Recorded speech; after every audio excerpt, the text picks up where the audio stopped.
à toutes et à tous, on se retrouve aujourd'hui en matinale avec Pénélope. Bonjour Pénélope, comment vas-tu? Mais ça va bien, on a cru qu'on ne se retrouverait jamais.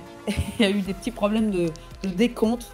Alors pour ceux qui sont sur YouTube, ça n'a pas d'inconvénient, mais pour ceux sur Twitch, merci de votre patience. Bonjour tout le monde, bonjour Martin. Surtout des problèmes d'ordinateur, parce que le décompte, c'est moi qui m'amusais avec. Hein. Parce qu'effectivement, quand on remontait le temps, c'était moi qui jouais avec le temps. Mais on a des petits soucis d'ordinateur ce matin. Effectivement, j'espère que cette matinale aura lieu sans encombre, que tout ira bien pour vous parler de l'actualité ludique. On a un petit programme, je vous montre le programme, comme chaque semaine. C'est toujours le même, mais on aime bien l'égrener. On va vous parler. Qui ne change pas. Ben oui, mais il y a des choses qui ne changent pas parce que forcément, on a nos rubriques, on a les news. On va vous parler de Board Game Arena, la plateforme de jeux de société en ligne. On va faire un petit tour du monde ludique. Regardez les jeux qui vont bientôt arriver dans vos boutiques, mais pas tout de suite. Ce qui va arriver tout de suite, on en parlera dans la rubrique des sorties. On fera un point sur les financements participatifs, il y en a quelques-uns, et on terminera avec les vidéos qu'on a diffusées sur notre chaîne. Et c'est une matinale de reprise, Pénélope, puisque la semaine dernière, c'était les Sabliers d'Or, tu étais présente au chalet, on a parlé d'énormément de jeux tous ensemble, on a découvert beaucoup de choses. Forcément, c'est un peu plus compliqué ce matin de redémarrer la matinale dès la semaine qui suit, puisqu'on a levé le pied pendant 2 semaines. Il faut reprendre le cours de l'actualité. Est-ce que ça va mieux déjà? Parce qu'on a vu que tu étais un peu malade pendant les Sabliers d'Or. Eh oui, non, j'allais dire j'étais présente au chalet, enfin, mais ma voix n'était pas présente au chalet. Oui, ça va quand même mieux. J'ai un sale virus qui dure et des petits inconvénients qui se sont installés sur le long terme, mais ça va quand même beaucoup mieux. Je suis là, je suis assise, je vous parle, vous m'entendez, tout va bien. Alors, on va passer cette matinée ensemble pour parler de pas mal d'actualités. Et on va commencer par les news, par les petites informations qu'on a vues passer dans l'actualité ludique. Il y en a quelques-unes. Alors, on commence par laquelle? Le temps que je retrouve mon fichier. Eh bien justement, commençons. Alors, je sais que ça a été beaucoup abordé dans les matinales de cette semaine sur Twitch, mais pas vraiment dans les infos ludiques. Le résultat des Sabliers d'Or. Ah, c'est vrai, oui. C'est une très bonne actualité. C'est tout simple. Quand même. Les Sabliers d'Or, ça s'est passé pendant une semaine. Il y a eu, je crois, une douzaine de jeux qui ont été joués, qui ont été présentés. C'était la folie. Énormément de monde dans ce chalet. Hein. On était presque une 15-20 tous les jours en permanence dans le chalet, des tablés qui n'en finissaient plus, avec une organisation à tenir qui était assez incroyable. Et ça s'est vraiment très bien passé. On remercie encore tous les viewers sur Twitch qui ont été très très nombreux au rendez-vous et tous ceux qui ont été voir les replays et tous ceux qui votent. Moi, je suis toujours hyper agréablement surprise du nombre de votants puisque le gagnant, on le rappelle, des Sabliers d'Or n'est pas élu par un jury, ça ne c'est pas nous, c'est tous ceux qui peuvent voter via un fichier mis en place par tes soins avec brio, et donc je suis toujours étonnée de voir qu'il y en a plus de 1000. Enfin voilà, vous êtes très très nombreux à voter et c'est super chouette que cet événement soit à ce point suivi. Et je te laisse parler peut-être du gagnant.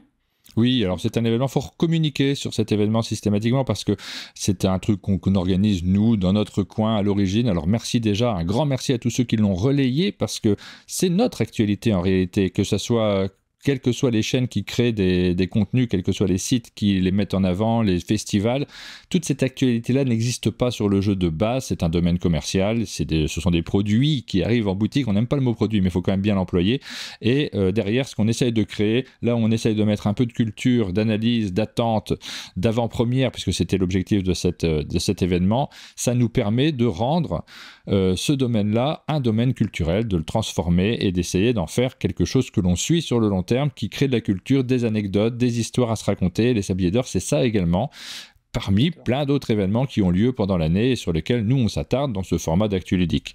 Donc ça s'est ponctué par un vote et par le choix de Backstory par vous qui regardez l'émission comme jeu de cette année, le jeu le plus attendu de l'année, comme le dit Philibert quand ils ont relié l'information, et c'est un bon terme, effectivement. Donc c'est un jeu d'enquête, mais aussi, c'est aussi un jeu narratif qui vous raconte une histoire que vous allez vivre un peu, donc vous êtes le héros en réalité, à la manière des point and click, qui est arrivé en tête de vos votes. On ne communique pas sur le reste du classement. Et c'est vrai qu'il y a pas mal de personnes qui se sont dit frustrées. J'ai été surpris en lisant les commentaires de gens qui nous disent je voulais avoir le classement complet. J'ai très envie de savoir quels sont les autres jeux qui arrivent deuxième, troisième, quatrième. J'ai été un peu surpris. Pourquoi ? Parce que dans tous les festivals, les prix, en tout cas, que ce soit les Césars, les Oscars, tous les prix majeurs culturels, vous n'avez pas de classement derrière. Vous savez qui a gagné l'Oscar, vous ne savez pas qui est le deuxième, troisième, quatrième, et on est un peu dans cet esprit-là. Alors effectivement, de fait,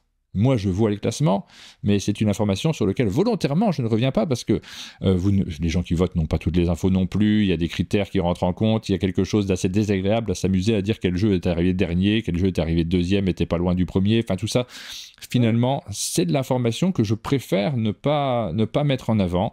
Ça surprend un peu ceux qui voudraient avoir ces classements-là, mais c'est entièrement volontaire de ma part. Oui. Et comme dit Madame Modeste dans le chat, le but de cet événement étant quand même de mettre en avant tous les jeux qui ont été sélectionnés, c'est-à-dire, comme tu le dis, ce sont déjà des gagnants tous, puisqu'ils font partie de la sélection. Parler de ceux qui seraient en dernier aurait un effet négatif sur ces jeux, alors que c'est pas du tout...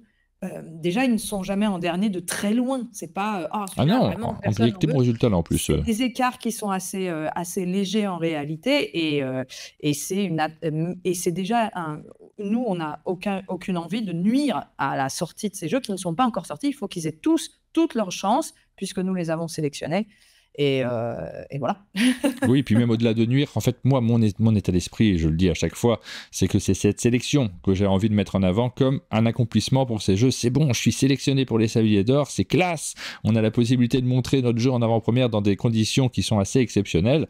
Ça joue des coudes pour participer et ça anticipe déjà pour l'année prochaine, sachez-le. J'ai déjà des messages de demande quand est-ce qu'il faut présenter le jeu pour avoir une chance d'être sélectionné. C'est ça mon objectif. Oui. La ponctuation de l'événement, c'est effectivement le jeu qui arrive en tête des votes du public. C'est les votes du public et je n'ai pas envie que ça aille au-delà de ça. C'est entièrement volontaire, c'est réfléchi, mais oui. Public qui n'a pas joué au jeu, on le rappelle. Bien sûr. C'est une attente. Donc il y a aussi cette chose-là qui fait qu'on ne fait pas de classement, c'est que on ne peut pas classer complètement. Enfin, s'il crée une attente, c'est plus pour s'amuser en fait. C'est un plaisir de faire ce prix, de vous faire voter. C'est un plaisir. C'est aussi une façon d'impliquer les gens. Mais gardez en tête que les jeux n'ont pas été joués et que c'est une création d'envie. Voilà. Et comme les deux premiers étaient quasi à égalité, nous dit Valnimir, c'est dommage qu'on n'ait pas eu le deuxième qui était vraiment pas loin. Oui, c'est vrai que le deuxième était vraiment, vraiment pas loin. Et ça laisse le doute de savoir duquel il s'agit. Mais alors, pour répondre à cette question en particulier, après on passe à autre chose, moi j'ai les stats de l'année dernière. Et l'année dernière, je sais quels jeux sont arrivés assez bas et quels jeux sont arrivés assez haut. Et c'est pas du tout lié au succès public qu'il y a derrière. En fait, c'est ça qui est assez surprenant. C'est que le jeu qui est arrivé tout en bas, c'est un gros succès public. Le jeu qui est arrivé deuxième, les jeux qui sont arrivés deuxième, troisième, pas forcément en réalité. Donc vous voyez, il y a quelque chose aussi qu'il faut relativiser par rapport à tout ça. C'est rigolo les classements, mais ça va pas forcément beaucoup plus loin que ça. Le premier, c'est important de l'avoir. Les autres, je trouve que c'est accessoire. Et j'insiste là-dessus. Et voilà. Donc c'était les Sabliers d'Or et c'était chouette. Alors, une nouvelle tendance, tu nous dis... Alors, je parle de nouvelles tendances. Les mots sont un peu forts peut-être, mais j'ai remarqué, ça fait quelques temps que on voit s'organiser. On a eu une grande période où Instagram était le cœur de comment communiquer sur les jeux. J'ai l'impression qu'on a un retour au site internet, à l'envie de refaire de l'écrit, à l'envie de retrouver des sites qui permettent d'avoir des informations comme Trick Track le faisait. Et on retrouve, ça fait 6 mois que je vois à droite, à gauche, des sites qui s'organisent pour essayer d'apporter de nouvelles réponses à la demande des gens sur ce qu'on pourrait trouver comme contenu pour s'informer sur les jeux. Et notamment, j'en ai noté quelques-uns. Donc, j'ai noté le dernier en date que j'ai vu, alors je ne sais pas si on le fait dans l'ordre, mais ça a commencé par un petit peu Campus Tech. Oui, alors ça, c'est un site journalistique, Campus Tech, parce qu'il y a plusieurs approches. Il y a le côté journalistique, on va faire des articles. Donc, il y en a quelques-uns comme Indécent, qui s'est créé il y a quelques années maintenant, je pense, Indécent, Campus Tech, quelques autres qui prennent cette place-là aussi, et c'est super, parce que ça nous permet d'avoir de l'actu sur différents sites. Donc, on va montrer... Et Campus Tech, ça va être principalement justement des critiques et des avis, des vrais articles écrits par plusieurs, et c'est ça aussi qui fait qu'on retrouve, c'est plusieurs intervenants. on va avoir qui sont pas forcément ni au même endroit ni dans le même bureau, ce qu'on pouvait un peu avoir avec un Trick Track. Et on sent qu'il y a un manque de Trick Track et que Trick Track aussi parallèlement, je dis pas que ça n'existe plus, il renaît de ses cendres. Donc on a aussi un retour de l'écrit sur Trick Track.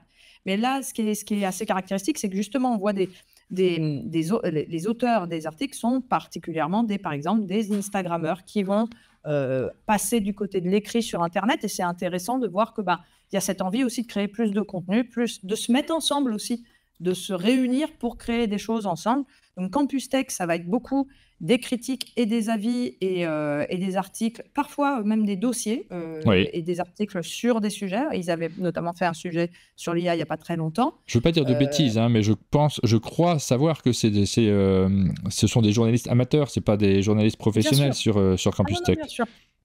Enfin, il me semble. Ce qui n'est pas une critique, moi, du tout. Pour ceux qui font les articles, oui, tout à fait. Mais après, pour ceux qui sont derrière Campus Tech, oui, ça, je ne sais pas. Ouais. Ça, je ne sais pas. Donc, j'essaierai pas. Là, beaucoup plus récemment, on a vu, il y a, alors, C'est Ludique, alors c'est pas plus récemment, c'est Ludique, c'est par exemple une émission, un podcast qui est diffusé maintenant sur une radio. Alors là, on est plus dans le podcast, mais on retrouve aussi cette idée de, on va aller chercher plusieurs acteurs du monde ludique et les faire intervenir, les réunir. C'est toujours un peu cette idée-là. Alors, moi, je suis ravie. Quand j'en parle, c'est à la fois, j'analyse le phénomène un peu de l'extérieur et à la fois, je suis hyper contente de voir que de nouveaux contenus se créent en regroupant, en fait, des acteurs qu'on reconnaît. On voit Marie, on voit Marie Giordana, on voit Rachel, on voit Barry Cadet, on voit et des auteurs, etc., qui viennent intervenir régulièrement. Donc ça, c'est aussi un des sites. Et alors, les deux plus récents et qui ont des, on va dire, qui vont dans qui ont des spectres un peu plus réduits dans leur volonté d'action. Et moi, j'aime bien cette démarche. C'est les Meeple.fr qui ont une volonté de réunir tous les avis d'Internet, aussi bien des médias que des utilisateurs. C'est-à-dire, ça serait un site. Ça, ce sont des agrégateurs de contenu. Ils reprennent, voilà. De contenu. Ouais. Donc, c'est lesmeeple.fr, les Meeple qui s'est construit autour de la communauté de Kyle Awan et les Meeple, qui est une chaîne qui a cessé de... Oui, j'ai vu ça. Ouais, mais eux, ils existent toujours, et je pense que c'est fait avec eux derrière. Enfin, je pense que c'est... Là, j'ai pas très très bien compris, parce qu'on voit les infos. Donc, j'ai posé des questions. Je crois que c'est eux qui l'ont lancé, de ce que j'ai compris en tout cas, effectivement. Je crois que c'est eux qui l'ont lancé, mais je pense que c'est tenu par un peu la communauté de Kyle Awan. Donc ça, je lui ai posé la question, j'attends la réponse pour en savoir plus. Mais en gros, ce qui est assez intéressant sur ce site, c'est que vous allez cliquer sur un jeu et ils vont à la collecte des avis des médias. Et donc, c'est très rigolo parce que j'ai retrouvé des avis d'Aline, des avis à moi sur le site résumés et qui renvoient vers les vidéos. Donc, ça va permettre, quand on veut se renseigner sur un jeu, d'avoir une petite citation tirée de la vidéo qui résume un peu ce qu'on en a dit et qui renvoie sur le jeu. Et à côté de ça, en tant qu'utilisateur, vous pouvez vous connecter et donner vos avis. Donc là, vous avez vraiment, indépendant d'un site marchand, un site d'avis sur les jeux. Et enfin, le dernier, c'est Board Game Flix, qui lui essaye de réunir tout le contenu vidéoludique d'Internet à propos des jeux de société. Donc, vous allez, pareil, avoir tous les jeux répertoriés et trier d'une certaine façon. C'est toujours ça qui est pratique, c'est retrouver ces jeux. C'est pas forcément facile. Donc là, on va les avoir par date de sortie, par mécanique, etc. Et par créateur de contenu. C'est-à-dire, vous pouvez cliquer aussi sur créateur de contenu, vous cliquez sur un nom, et il y en a des pages et des pages et des pages, et vous allez retrouver toutes les vidéos de ce créateur de contenu. Donc là, c'est vraiment quand vous cherchez à aller sur un seul site qui vous présente tout et ne rien manquer de l'actu ludique en vidéo sur les jeux. Voilà, donc c'est effectivement de nombreux sites qui naissent. Alors, on leur souhaite plein de réussite. Et ce sont de nouveaux outils. Et c'est vrai que Internet, on sait que Board Game Geek aux États-Unis est une une énorme bible. Oui. Et nous avons MyLudo qui essaye aussi de remplir plusieurs missions, qui a des vidéos, qui a des etc. Mais c'était vraiment Trick Track qui assurait le site de Trick Track qui assurait ce travail-là, comme Board Game Geek, comme bible ludique. Et progressivement, le site de Trick Track c'est un peu a perdu en activité. Et donc, d'autres sites, je pense, sont nés de ce manque-là. Bon, MyLudo reste pour moi aussi le plus complet en ce moment en termes de tout. On retrouve aussi les vidéos, on a des avis, on a plein de choses. C'est ce que je suis en train de me dire aussi en regardant le contenu de MyLudo qui reste effectivement, comme le dit Rachel dans les commentaires là tout de suite, l'un des contenus les plus importants. La difficulté aussi pour tous les créateurs de contenu, c'est d'être indexé sur tous ces sites. Parce que là, il y en a beaucoup. Ouais. Nous, par exemple, sur un monde de jeu, on a pris parti de donner les informations, c'est Aline qui s'en occupe, sur Board Game Geek. On rentre nos vidéos systématiquement quand on en réalise pour les indexer. Et on le fait moins naturellement sur les sites français. Mais s'il y en a 12, on aurait du mal de toute façon à indexer sur chacun d'entre eux les contenus. Alors, il y en a qui vont le faire automatiquement, avec l'agrégation, les flux RSS, ce genre de choses. Il y en a d'autres où il faut être actif. Et c'était le gros intérêt d'un Trick Track, d'avoir un bateau-mère sur lequel vous allez avoir de l'actualité qui est centralisée. L'autre aspect qui moi peut m'interpeller aussi, c'est de mettre tous les contenus sur le même plan. Et là, c'est pas du tout de l'élitisme. Hein. Je suis pas en train de dire qu'il faut éliminer ce qui est amateur, ce qui est professionnel. C'est simplement que dans un contenu éditorialisé, les agrégateurs de contenu doivent évidemment tout indexer. Dans un contenu éditorialisé, on a envie aussi de choisir ce que l'on met en avant. Mais c'est pas tout à fait. Quelqu'un compare lesmeeple.fr avec un sorte de métacritique du jeu de société. Je pense que c'est exactement l'idée derrière. Mais ça ne fait. Là, c'est leur version bêta, donc c'est en devenir. On va voir ce que deviennent ces jeux. En général, ces sites. En général, moi, je trouve que ce qui va faire la grande différence, c'est l'interface, la praticité de l'interface, la capacité aussi du serveur à supporter un très grand nombre d'informations et à paramètres. Il y a des sites comme Ocaseo, je ne sais pas si vous n'avez pas des problèmes en ce moment, mais Ocaseo rame comme un fou. Ah oui, c'est terrible. Il ne faut plus acheter d'occasion. Non, mais il y a... Voilà, ce qui va faire la petite différence pour moi. Et je pense que c'est la grosse différence de Board Game Geek, dont j'entends souvent, c'est très austère, mais alors c'est pratique, incroyablement pratique, et tout y est. Donc c'est ce qui a fait la force de Board Game Geek. Très austère, mais très, très, très pratique. Oui. Bon, on n'est pas encore à succéder à avoir le Board Game Geek français, ça n'est pas encore le cas, c'était le cas de Trick Track, évidemment, ça reviendra peut-être, mais pour l'instant, c'est vrai qu'on ne sait pas trop où aller, et cette question d'avoir un site, elle se pose toujours en permanence, parce qu'il y a besoin de se connecter à des endroits, notamment quand on a des moments où on veut avoir un résumé, des informations, un résumé intelligible qui ne soit pas que du flux RSS, parce que le flux RSS mélange tout, parfois on a besoin de contenu éditorialisé également. Oui, on dit dans le chat que le Ocaseo rame parce que tout le monde cherche le jeu La Bonne Question. Dont tu as parlé la semaine dernière. Pas encore votre exemplaire de La Bonne Question, un vieux jeu de Ludovic Maublanc que j'ai redécouvert pendant les Samedis d'Or. Dans les backstage du chalet, je vous le recommande. Je vais continuer. Non, ton défi, c'est de le faire rééditer, Pénélope, parce que Pénélope a trouvé ce jeu dans les rayons du chalet. On y a joué en boucle pendant le temps des Sabliers d'Or avec. Tous les soirs. Oui, voilà. Avec peut-être, on y a accordé beaucoup d'importance, peut-être plus que ce jeu ne mériterait aujourd'hui, j'en sais rien, je me pose pas la question, mais en tout cas... Pas plus que d'autres. Oui. Il y a eu beaucoup d'intérêt sur ce jeu-là au chalet. Maintenant, une nouvelle édition, ça serait chouette. On arrive, on enchaîne. Tu voulais revenir sur une autre news ou on enchaîne avec Board Game Arena ? Non, parce que la dernière news que j'ai notée, j'ai pas plus d'infos, donc je préfère attendre. Ok, allez, jingle, Board Game Arena.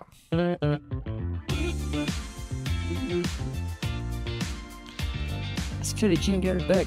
Non, les jingles marchent. On va vous parler maintenant des jeux qui arrivent sur la plateforme de jeux de société en ligne Board Game Arena. Alors, grosse annonce cette semaine, les joueurs du monde entier vont pouvoir s'affronter sur Terraforming Mars qui vient tout juste d'arriver. Là, forcément, il y a du monde pour jouer à Terraforming Mars. Ark Nova faisait un peu plier les serveurs de Board Game Arena. Je pense que là, il va aussi y avoir du monde sur ce jeu-là qui s'est installé, qui s'est imposé comme l'un des grands classiques du jeu de société expert. Est-ce que tu es une grosse joueuse de Terraforming Mars, Pénélope ? J'ai été une grosse joueuse de Terraforming Mars. Maintenant, j'ai plus le temps. Mais Moi, je trouve que j'ai fait moins de 10 parties, à mon avis. J'ai joué beaucoup moins que l'ensemble des joueurs pour de sombres raisons de « Ah, mais j'aime pas, ça prend trop de place sur la table, il y a des cartes dans tous les sens, c'est le bazar. » d'excellentes raisons. C'est pas très bien rangé, Terraforming Mars. J'ai pas joué tant que ça, mais c'est aussi parce que je fais partie des joueurs qui enchaînent des jeux différents, qui adorent la découverte de nouveaux jeux. Mais j'ai quand même joué une bonne dizaine de fois. Oui. Ensuite arrive sur Board Game Arena Chat de Poche. Donc ça, c'est le jeu qui vient de lancer cette gamme de jeux pour 2 joueurs chez Lumberjack. C'est signé Romaric Gallenier et Alexandre Aguilar. C'est un jeu qui est plus subtil qu'il n'y paraît, avec notamment des petits pouvoirs de chats différents que vous allez pouvoir utiliser, des clans de chats. Jetez un petit coup d'œil à la vidéo qu'on a fait parce que Alexandre et Romaric les expliquent tous, et du coup depuis que le jeu est arrivé sur Board Game Arena, les gens retournent voir notre vidéo pour comprendre comment le jeu fonctionne. Je suis content aussi de l'utilité de ce qu'on fait, ce qu'on vous propose sur la chaîne. Ça marche très bien sur Board Game Arena. Ça, c'est le temps d'un trajet en bus. Hop là, c'est une partie est faite. Et nous avons Hills of Trance, Isles. Voilà, je dis Hills, je trouvais ça cool. Isles of Trance. Alors celui-ci, je ne connais pas, mais c'est aussi l'occasion de découvrir des jeux qu'on ne connaît pas nécessairement. Alors j'adore les jeux de train, j'ai jamais joué à celui-ci. Oui, celui-là aussi, ça fait partie de ma wishlist de jeux de train. Il faut que Je suis contente qu'il soit sur Board Game Arena, ça fait un bout de temps que je veux y jouer. Dolmore nous parle de Loot qui arrive en bêta. Il y a plein de jeux en bêta que vous découvrirez. Évidemment, nous, on vous annonce ceux qui passent en public, ceux sur lesquels vous pouvez lancer des tournois, notamment. Ce qui arrive là en ce moment. Sur Board Game Arena, voici pour les jeux qui sont disponibles depuis 2 semaines. Et on va enchaîner avec le tour du monde ludique. Oui. Jingle.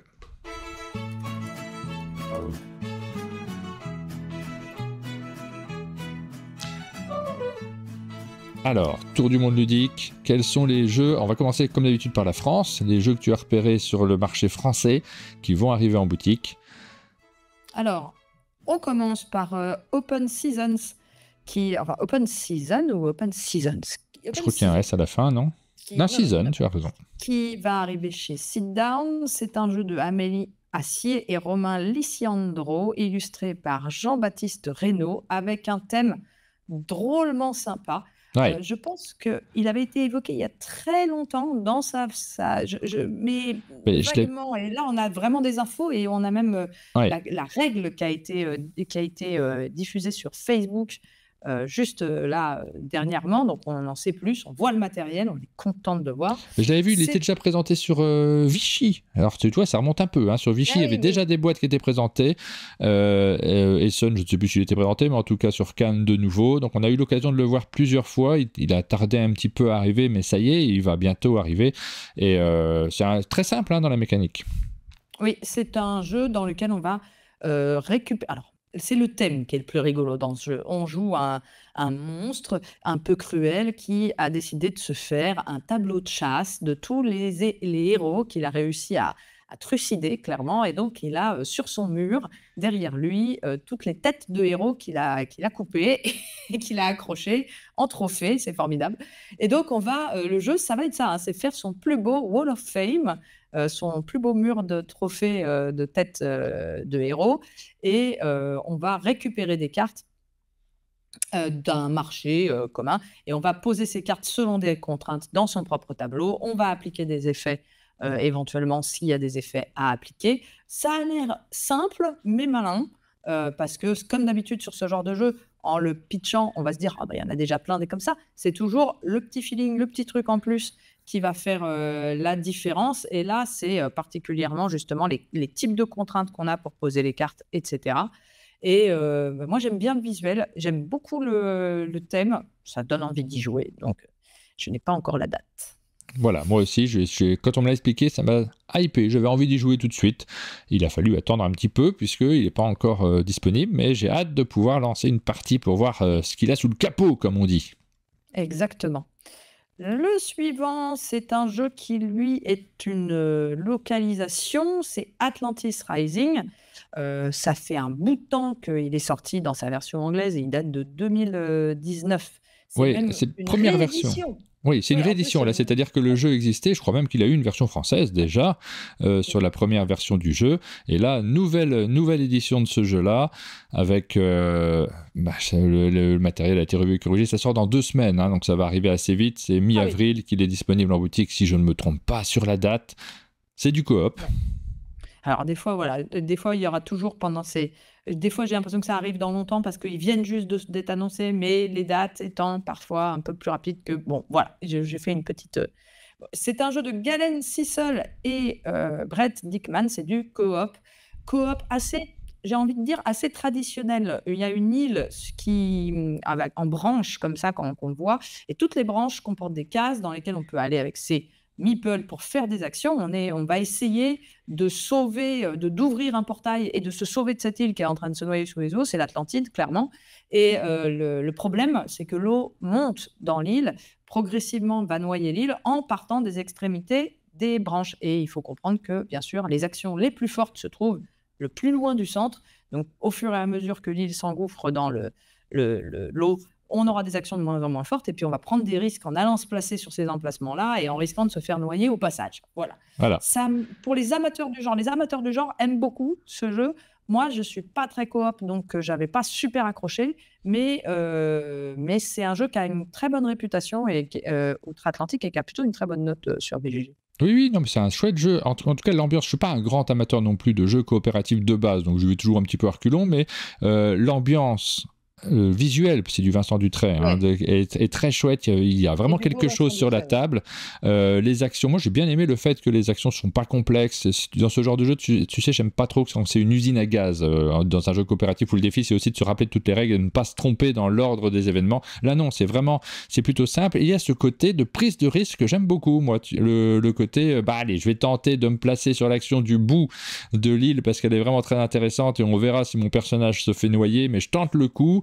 On serre les fesses au moment où on retourne les événements et ça arrive parfois, ça crée de l'ambiance, ça crée du fun, ça m'a plutôt bien plu. Vous allez le voir sur la chaîne parce que regardez, on a tourné une vidéo. Là, j'ai pas encore travaillé la luminosité, la colorimétrie. Donc ça, c'est les images brutes. Après les avoir enregistrées, elles sont très sombres, mais sur vos écrans, vous inquiétez pas, ça sera plus lumineux que ça. On a tourné la vidéo, donc on va pouvoir la diffuser très rapidement.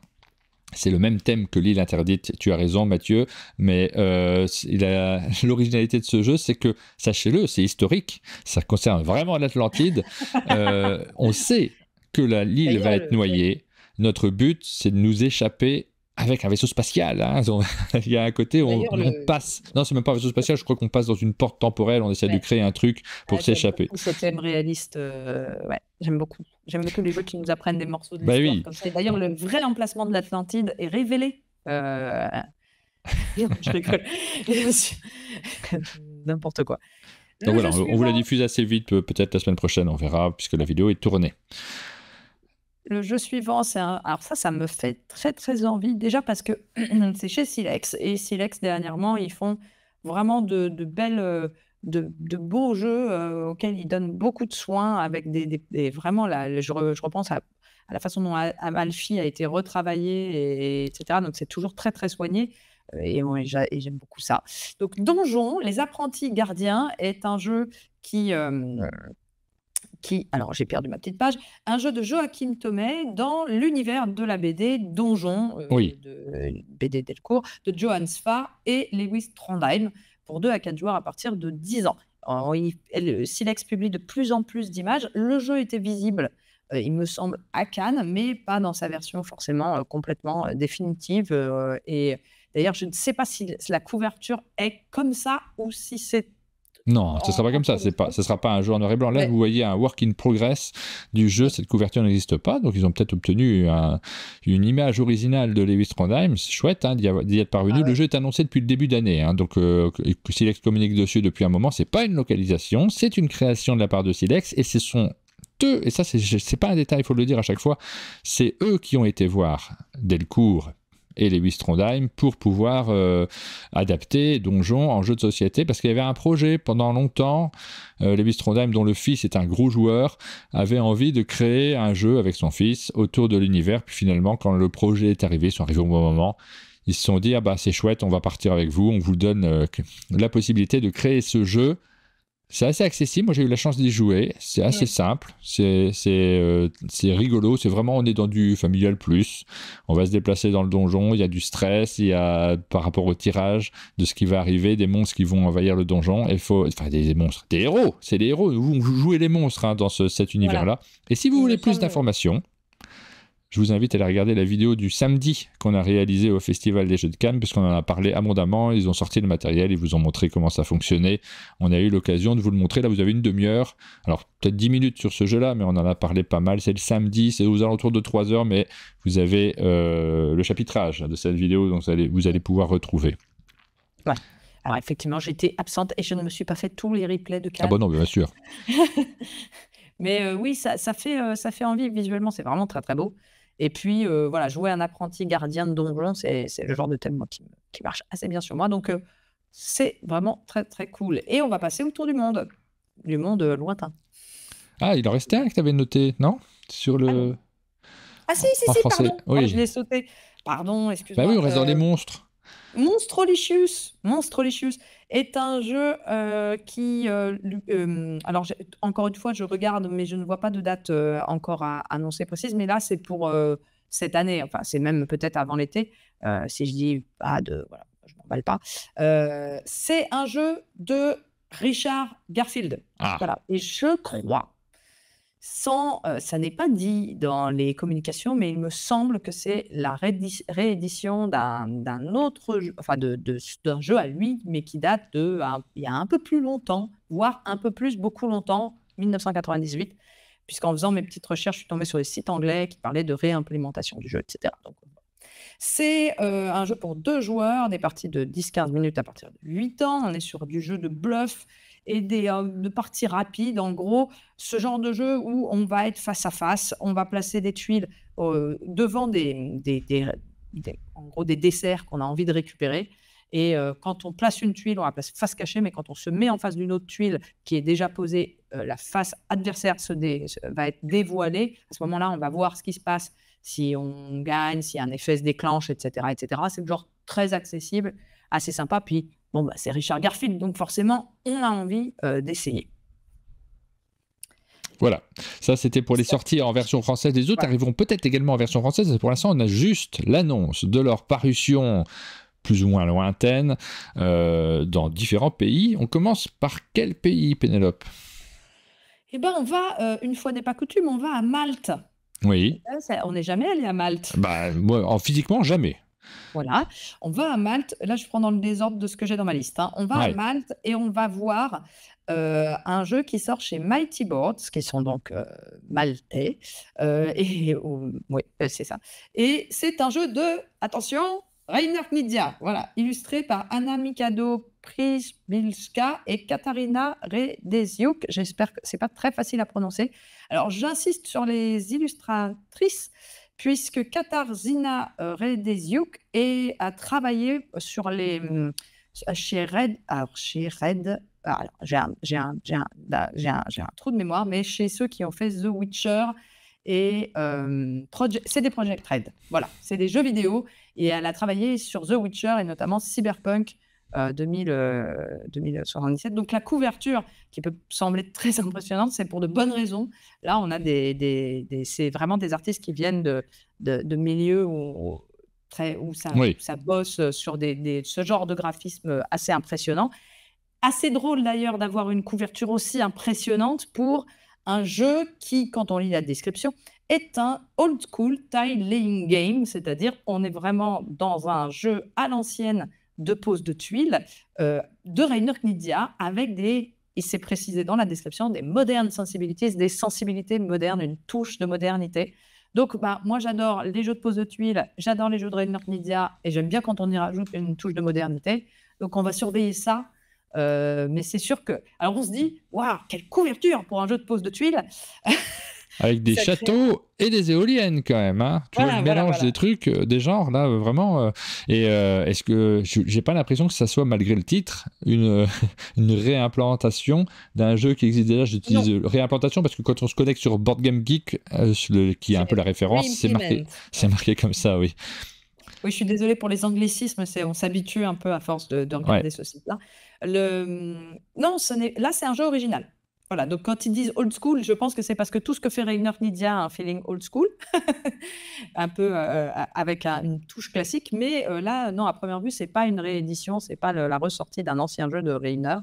Et c'est plutôt, moi voilà, ça me fait très envie. C'est pour 2-4 joueurs, des parties d'1 heure à peu près. Ouais, on est curieux.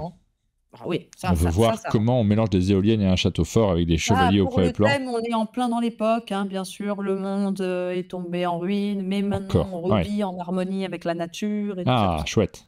Ouais. Bien content. Ok, c'est le premier jeu dont on vous parle aujourd'hui. Ensuite, Harmony est un jeu... c'est le premier jeu, pardon. C'est le premier jeu qui ne paraît pas... Enfin, voilà. C'est un jeu dont on vous parle aujourd'hui. Je dis n'importe quoi. Voilà, c'est ça. Harmony. Ensuite, on va en Espagne, chez DMZ. C'est Harmony de Adrian Alba. Alors, eux... DMZ Games, ils avaient sorti un jeu qui avait fait un petit peu parler de lui à Essen. C'était un jeu qui s'appelait Adèle, qui était un jeu coopératif contre un vaisseau. En fait, le vaisseau, l'IA du vaisseau se retournait contre les habitants du vaisseau. C'était vraiment assez chouette. Moi, j'avais fait une partie. Et Harmony alors moi, je trouve que la couve est plutôt pas mal. Je la trouve super. Moi, j'aime beaucoup le choix, les ombres au premier plan, le décor, l'ambiance que cela crée. Et puis, tu vois, l'habillage autour me dérange pas du tout. Non, c'est très original comme couverture. Alors, c'est un jeu les saisons, un thème qu'on n'a pas vu encore.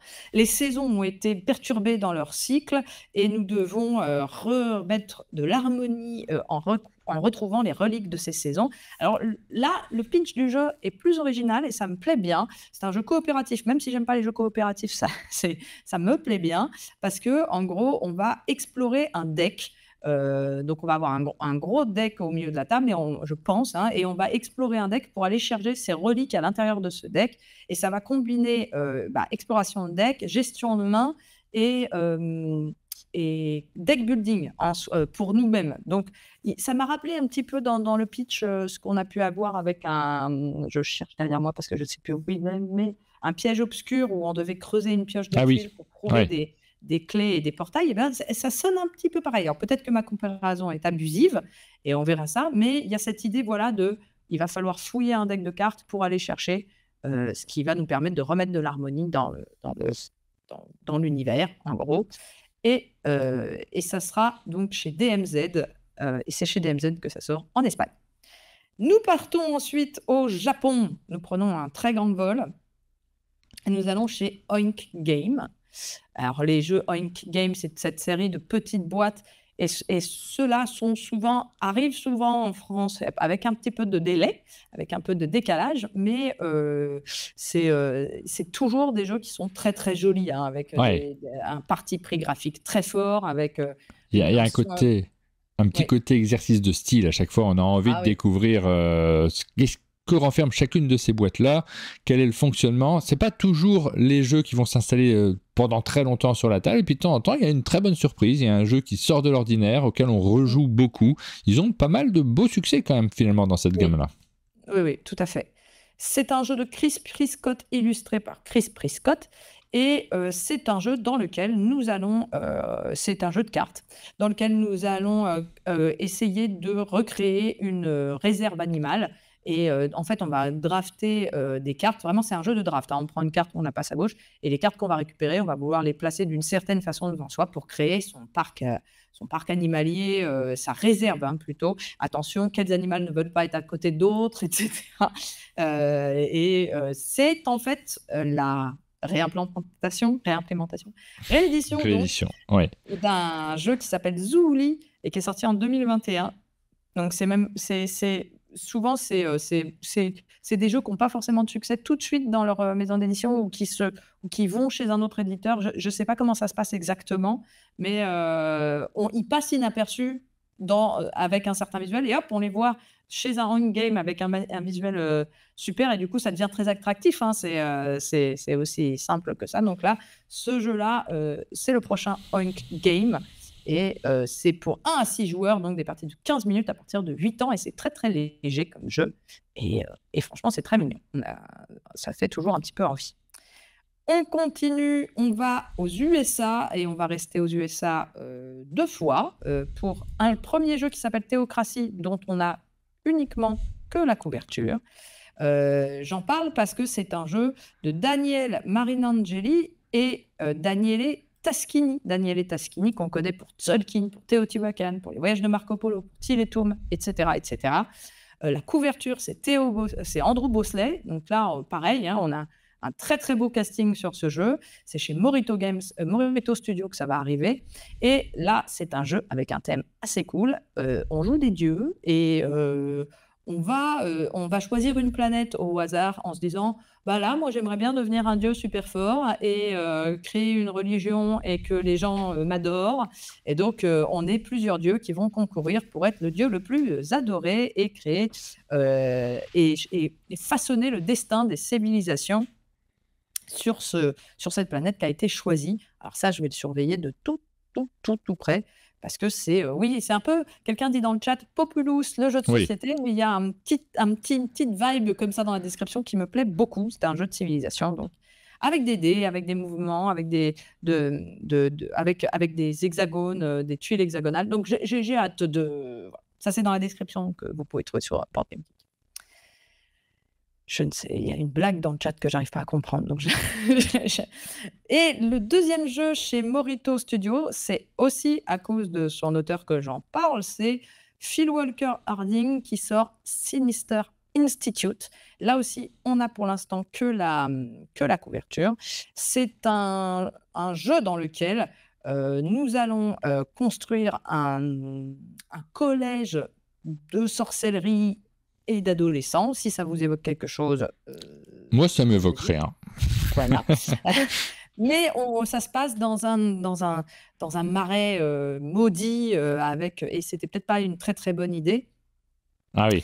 Et c'est un jeu de coop dans lequel on va explorer cette fameuse école et les marais alentours pour collecter des objets afin de combattre les esprits maléfiques et le grand sorcier maléfique qui essaye de rentrer dans l'école et de la détruire, etc. etc.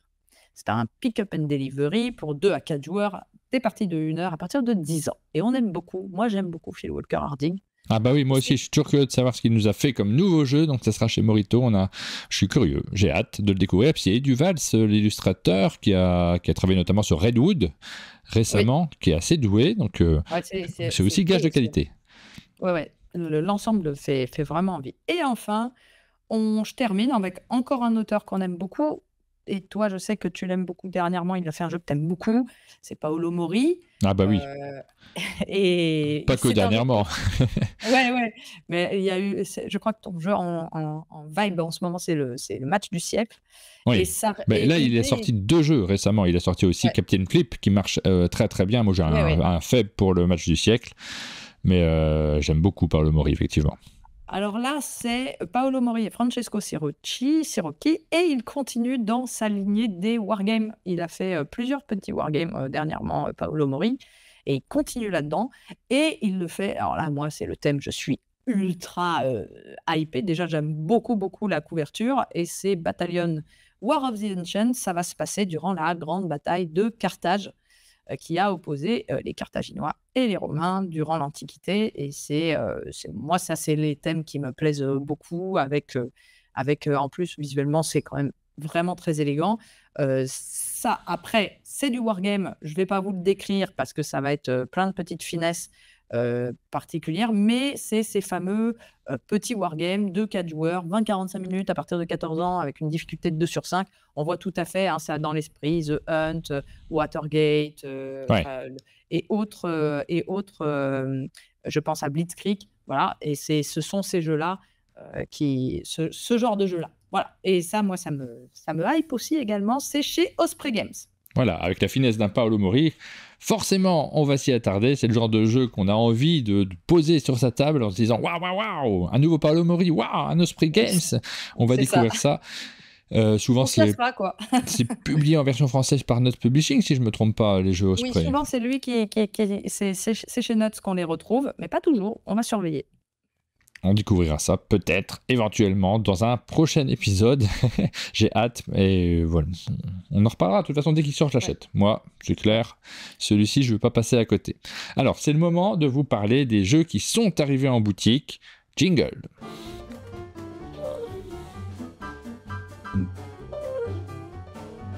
Alors cette semaine, j'ai pas eu le temps de préparer tout ce que je voulais préparer comme d'habitude, c'est-à-dire qu'on a eu 2 semaines. Il y a eu la semaine des Sabliers d'Or pendant laquelle quelques jeux sont arrivés en boutique, et puis il y a eu cette semaine, c'est-à-dire les jeux qui vont arriver demain en boutique. J'ai préparé la semaine d'avant, et je vais vous faire la liste de ceux qui arrivent demain, mais j'aurai pas les visuels à vous montrer. On a enchaîné, nous, directement. Juste après les Sabliers d'Or, on a reçu du monde au chalet, donc on n'a pas eu de temps derrière l'ordinateur pour préparer tous les contenus, forcément. C'était plus compliqué, c'est pas grave. On traitera de toute façon de l'actualité de tous ces jeux au fur et à mesure de nos émissions. On va commencer par ceux qui sont déjà en boutique depuis une semaine, depuis vendredi dernier. Alors, c'est le cas notamment d'Aqua, donc un petit jeu très simple qui est publié par Sidekick Games. C'est dans la galaxie Asmodée, hein, si je ne me trompe pas, mais maintenant Asmodée garde en général le nom de ses éditeurs d'origine. Ce qui fait que c'est marqué Sidekick Games, comme c'est marqué parfois, on le verra après, Hansing Gluck sur d'autres jeux, les éditeurs d'origine des différents jeux. Tu y as joué ? J'y ai joué à Aqua, j'avoue que ça ne m'a pas emballé plus que ça. Moi non plus. Comme des gens aiment bien qu'on leur donne notre petit avis. On ne cache pas nos avis. Voilà. Moi là, ça a été c'est dispensable. Après, alors c'est les jeux, c'est un jeu dans lequel vous le voyez ici, vous posez des tuiles les unes à côté des autres et vous essayez de marquer un maximum de points possible en ayant des configurations qui vous plaisent bien, mais c'est pas votre stratégie qui va définir forcément. Ça rentre en compte la stratégie, mais c'est pas ça qui va vous faire gagner ou pas à niveau égal. Ça va être le tirage et c'est là où ça m'a moins emballé que d'autres jeux. Où je me dis allez, je vais essayer de. On n'a pas l'impression d'avoir un vrai contrôle sur ce qui se passe. Et là, on est sur le type de joueur. Moi, je suis un type de joueur qui a besoin aussi de contrôler un petit peu, un minimum. En tout cas, je suis absolument pas allergique au hasard du tout. J'aime bien les jeux d'opportunisme, mais ici, je n'ai pas trouvé mon compte en tant que joueur. Donc, nous, dans nos formats, en général, quand il y a un jeu qui nous parle moins, on vous le dit dans ces formats d'actu ludique, ça forcément, on n'hésite pas à vous donner nos avis, mais c'est des jeux que je ne veux pas mettre forcément en avant dans les formats, les jeux du chalet par exemple, celui dans lequel on va sortir des jeux. Alors pas forcément, c'est plus complexe que ça, c'est l'occasion de le dire, c'est qu'on se réunit en équipe et on décide chacun quel jeu on a envie de mettre en avant. Et parfois autour de la table, il y a quelqu'un qui n'aime pas du tout un jeu en question, et dans ce cas-là, ça crée du débat, c'est passionnant. Mais par contre, si personne n'accroche, et là c'est plutôt le cas d'Aqua, j'ai l'impression, a priori, c'est pas le jeu qu'on va mettre le plus en avant dans ces formats-là. Voilà pour notre fonctionnement, c'était l'occasion de revenir sur notre ligne éditoriale. Autre jeu sorti la semaine dernière, c'est un jeu signé par Corentin Lebras et Jonathan Favre-Godal. C'est Carapace, c'est publié par Gigamic. C'est illustré par Wouter Passman, un petit jeu pour enfants avec une petite course d'animaux comme vous pouvez le voir. On va les faire avancer sur la piste. Très joli jeu pour les enfants. C'est plutôt chouette celui-ci, moi ça m'a bien plu. Ensuite, Chat de Poche, on en a parlé, il est arrivé, on en a fait une vidéo, il est disponible également sur Board Game Arena. Jeu ultra simple, très efficace, dans lequel vous allez poser toutes les tuiles face cachée et les retourner une à une en pouvant appliquer leur pouvoir, en pouvant les déplacer, en essayant de défendre votre clan de chats. Chacun joue un clan de chats, on essaye de les placer aux emplacements qui rapportent le plus de points. Attention aux chiens, et attention, vous essayez d'attraper les proies qui sont présentes sur le quadrillage. C'est assez simple, c'est assez efficace, il y a beaucoup de renouvellement dans ce jeu parce qu'il y a pas mal de clans à l'intérieur. Allez faire un tour sur Board Game Arena pour vous faire une idée si vous voulez, ou alors allez regarder notre vidéo parce qu'on a fait une chouette vidéo avec Romaric et Alexandre pour vous présenter ce jeu. C'est le premier d'une nouvelle gamme chez Lumberjack. Vraiment très sympa. Ouais. L'enquête de 7 jours, ça c'est Encaval qui propose de chouettes jeux. D'ailleurs, il y a un petit côté, tu sais, on est dans le jeu de société, mais en même temps, il y a un petit côté, je ne vais pas dire livre de vacances parce que ça va être extrêmement réducteur et je pense que je vois ce que tu veux dire. Les éditrices ne vont pas apprécier forcément que je le qualifie de ça, mais le côté on s'installe sur la table, on a du carton, on a du papier, on a des petits défis à l'intérieur que j'adorais, moi, étant enfant. J'étais extrêmement sensible à ça et je suis vraiment content de voir ce type de jeu arriver également parce que pour un certain public qui aime manipuler, qui aime prendre des crayons, des ciseaux, ce genre de choses, ben, ça parle. On a fait une vidéo dessus, on vous la diffuse très rapidement sur notre chaîne puisque le jeu arrive là en ce moment. Ensuite, nous avons déjà sorti également, alors Feralis, celui-ci, je le connais pas spécialement, mais je l'ai vu passer quand j'ai fait le tour des stands chez Don Panning Game. Au pitch, il m'avait vraiment tapé dans l'œil. Je me suis dit, ils font des jeux auxquels j'ai envie de jouer. Celui-ci, vraiment, je l'ai gardé en mémoire. Je n'y ai pas joué depuis, donc je ne vais pas m'amuser à broder sur ce jeu en vous disant c'est bien ou c'est mal. Ça, je ne pourrais pas vous le dire. C'est mal. C'est jamais mal. Ça m'a plu ou ça m'a pas plu, plus exactement. Tu as eu l'occasion de le voir, toi ? Eh ben non. Il y a effectivement beaucoup de jeux qui sortent chez Don't Panic et j'ai l'impression que l'image a figé sur Twitch. Non, ça va, ça ne fige plus. J'avais un retour tout figé. Non, j'ai pas encore eu l'occasion d'y jouer à celui-là et je vois pas du tout ce que c'est, donc je vais me renseigner. Je vous ai pas fait voter, je vous donne pas les chiffres. Vraiment, cette semaine, c'était compliqué avec l'enchaînement des Sabliers d'Or de vous proposer ces vidéos en direct sur Instagram. Je voulais le faire d'un coup. Je vais vous mettre les 2 semaines d'un coup. Vous pourrez voter quand même. Et puis, pour le plaisir d'avoir des statistiques sur l'année, on enchaîne avec Islet. Donc là, un petit jeu de Thomas Dagenet, l'Espérance, publié par Tout Tomato Game, très joli avec du matériel qu'on a envie de manipuler. Là, tu vois ce genre de matos sur la table en bois, nécessairement, ça rend bien. Ça a l'air très chouette. J'y ai absolument pas joué, donc je pourrais pas vous en dire plus que ça a l'air très joli. Donc ça, c'est déjà en boutique également. Middle Age. Donc ça, c'est la réédition de... Je me confonds à chaque fois parce que je dis Baronnie, c'est pas Baronnie. C'est Majesty. Je confonds Baronnie et Majesty. Le mot, uniquement pas le jeu. C'est le jeu de Marc-André. Marc-André, vous le connaissez parce que c'est l'auteur de Splendor. Il a fait un jeu de plateau également. C'est Middle Age. Il ressort dans une nouvelle version illustrée par Claire Conan. J'allais dire une très belle nouvelle version. Plus jolie que l'ancienne. Vraiment. Beaucoup plus jolie que l'ancienne. C'est Studio H qui le propose cette fois-ci en boutique. Donc si vous ne connaissez pas encore ce jeu, c'est l'occasion de le sortir et de le poser sur vos tables. On l'a vu jouer un petit peu au chalet la semaine dernière. Je l'ai vu plusieurs fois sur les tables.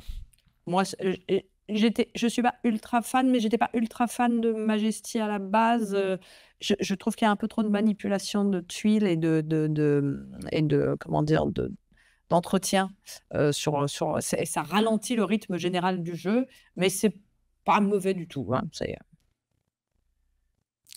Scotland Yard Junior, donc version enfant de ce jeu d'enquête dans lequel on essaie d'attraper quelqu'un qui se sauve sur la map. Donc c'est grand classique, Scotland Yard qui revient dans une version junior, le grand classique de Michael Schacht, comment on dit Schacht, je ne sais pas. En tout cas, c'est un grand classique. Scotland Yard, pour moi, c'est vraiment ça fait partie des jeux que j'ai adoré quand j'étais gamine, un des rares jeux auxquels ma famille voulait bien jouer avec moi. Et j'ai des souvenirs super d'ambiance autour de la table. C'est vraiment très bien, Scotland Yard. Ah oui, bien sûr. Ensuite, alors, j'avais préparé d'autres visuels, mais j'ai l'impression que je les ai pas enregistrés au bon endroit parce que... Ah non, c'est pour cette semaine-ci, peut-être. Non, je ne sais peut-être pas enregistré au bon endroit, j'en sais rien, ou alors ils ne se sont pas chargés. Je regarde s'ils ne se sont pas chargés, c'est peut-être ça la solution, parce qu'il m'en reste 3 à vous présenter. Ah oui, effectivement, ils ne se sont pas chargés, c'est aussi simple que ça, donc hop. On fera une petite coupe au montage. Non, mais ils arrivent, du coup je peux les charger là. Je ne comprenais pas pourquoi je ne le voyais pas. Alors, on a Mindbug Éternité Suprême, qui est sorti également, et là je le charge, mais en pas animé. Il n'y a rien qui marche ce matin, vraiment. Normalement, ça doit être animé. Donc, Mindbug, Éternité Suprême, et est-ce que là, ça sera animé si je le tente comme ça? Ah, du coup, il faut qu'il charge. Et on a un deuxième Mindbug qui sort également, c'est Mindbug Évolution Suprême, si je ne me trompe pas. Ah là, ça y est, c'est animé. Ouf. Ce sont les 2 nouvelles boîtes de Mindbug, le jeu qui est signé en partie de Richard Garfield. On cite à chaque fois Richard Garfield, mais il n'est pas tout seul. Il y a également Scaf Elias, Marvin Hagen et Christian Kudal. Jeu de cartes. Au départ, c'était annoncé qu'il y aurait une seule boîte. Finalement, évidemment, ça marche bien. Donc, il y en a pas mal qui sont sortis. Ce ne sont pas les premières évolutions. Non, d'ailleurs, on dit souvent un jeu de Richard Garfield, mais je crois que c'est vraiment lui, il a été un apport sur le jeu, que le jeu existait avant lui et qu'il est juste venu y mettre sa patte. Ce sont 2 boîtes qui apportent des nouvelles, mécaniques, enfin enfin, je sais pas si c'est des pouvoirs exactement, mais je sais qu'ils sont quand même relativement très différents de la boîte de base. Donc c'est pas juste, on ajoute quelque chose. Ils peuvent se jouer aussi en standalone et vous êtes pas obligé d'avoir la boîte, d'origine. C'est là qu'on peut dire qu'effectivement, c'est pas forcément tout à fait, une «extension» entre guillemets. Vous êtes pas obligé d'avoir la boîte de base. Ça, c'est quand même assez cool. Pardon. Merci d'avoir décrit parce que ça m'a permis de charger Ubongo qui ne s'était pas chargé non plus ce matin. Ubongo, donc c'est une réédition, celui-ci, du jeu de Gregor Reichmann, qui est un jeu dans lequel vous allez composer. Vous allez essayer d'assembler des formes pour en réaliser une autre. Un grand classique qui revient donc chez Yellow. On est content de le retrouver. Moi, j'étais très content de le recevoir au chalet. Merci à Yellow qui nous l'a envoyé parce que c'est les jeux dans lesquels on assemble des formes indépendamment de... C'est même pas une question d'originalité du jeu, mais j'adore ça, moi. De base, j'adore ça. Je veux y jouer parce que j'ai pas joué à la version d'origine, enfin je connais pas et ça me fait hyper envie. Je suis ultra fan de polyomino et de puzzle et de rapidité. Je pense que c'est fait pour moi. C'est un classique. Hein. Voilà pour les sorties de la semaine dernière. Je vous ai dit que j'avais pas préparé les sorties de cette semaine. J'ai pas eu le temps de faire ces visuels, ça prend un temps dingue. Hein. Là-dessus, il y a quelques heures de travail à chaque fois pour faire les différents visuels. Je suis en train de réfléchir à comment faire évoluer cette formule-là, mais je l'aime bien, donc je vais pas me passer de faire ces petits formats-là. Mais comme je l'aime bien, je suis plutôt en train de réfléchir à les améliorer en réalité. Cette semaine sort en boutique, on reviendra dessus. La semaine prochaine, on en parlera un petit peu. 1, 2, 3, Faufile-toi, donc ça sort demain. 1902, Méliès. Ça sort demain également. Brawl, je connais pas ce jeu, donc j'aurai l'occasion de me plonger dedans, de le regarder pour pouvoir vous en parler de manière un peu plus intelligible. Escape Quest, Moriarty, Carvi, celui-ci me tente beaucoup, moi, c'est un Anthem Gluck, justement. Il me tente beaucoup. Un jeu un peu à la bande classique avec un thème viking. Ouais. Ça a l'air vraiment chouette. Ah oui, Les Aventuriers du Rail Paris, c'est une nouvelle boîte des Aventuriers du Rail qui sort demain également. Néovache, c'est le nom d'une commune française. Névache. C'est Néovache, je croyais que c'était Névache. C'est Névache, t'as raison, pardon. Névache, qui sort demain également. Rêve Lune, il y a la vidéo sur notre chaîne pour le découvrir, ça sort demain. Il y a l'extension de route Maraude. Nous avons, il faut que j'arrive à lire parce que mon écran est très loin, Sacrifice 666, c'est ça? Et... Sans doute. Et ça semblerait cohérent. Et le dernier, j'arrive pas à le lire, c'est Universal quelque chose. Le professionnalisme de cette séquence est incroyable. Apparemment, Barricadé dans le chat nous dit que le jeu Névache a failli s'appeler Gérard Meu. Oui, alors c'est exactement pour l'anecdote au chalet, quand on a vu cette annonce de l'éditeur qui nous expliquait, on a hésité pour les titres, on a failli l'appeler on s'est posé la question parce qu'à l'origine c'était un jeu qui a le nom d'une commune en allemand, si je ne me trompe pas, ou en anglais, je me souviens plus du pays d'origine, et ils ont hésité au nom. Ils l'ont appelé Névache, qui est une commune française, donc ils expliquent d'où ça vient, et ils ont dit vous avez échappé à Gérard Meu, et j'ai trouvé ça tellement exceptionnel que je suis déçu. Je suis un peu triste. Gérard Meu, c'est vachement bien. Ils ont eu peur d'aller trop loin. Le dernier que j'avais noté, c'est Universal Monsters Tarot Deck. Il y a un deck de tarot sur des monstres. Je ne sais pas si ça rentre dans notre rubrique des actualités de sortie, mais je l'avais noté puisque c'était annoncé parmi d'autres jeux. J'en profite, petit coup d'autopromo. 1902 qui sort, fait partie de la grande série des jeux 1900 et qui est de chez Origames. Et je vais avoir la chance de recevoir Tatiana cet après-midi sur la chaîne Twitch. Ah, chouette. Un grand live sur toute la série des 1900. On va tous les présenter. On va pas tous les jouer. On va jouer à 1902. Donc voilà, pour ceux qui sont sur Twitch. Trop de chance. C'est pour vous. Et ça sera en replay sur YouTube, bien sûr. Trop de chance. J'essaierai de passer vous faire des coucous. Fin d'après-midi.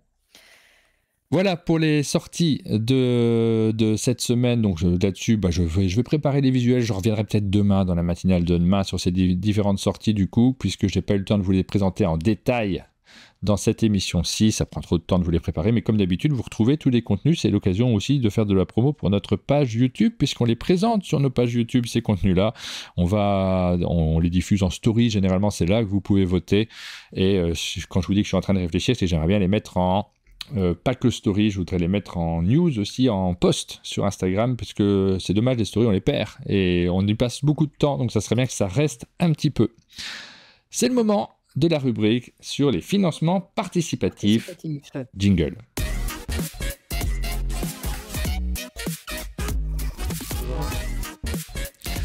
Alors, quelques jeux, on s'est dit qu'on allait essayer de réduire un peu en réunion éditoriale le nombre de jeux en financement participatif qu'on vous présente. Alors pourquoi j'insiste dessus? C'est l'occasion de vous parler aussi de notre démarche. C'est qu'on est en fin d'émission à chaque fois sur cette rubrique-là et on vous a parlé de plein de choses.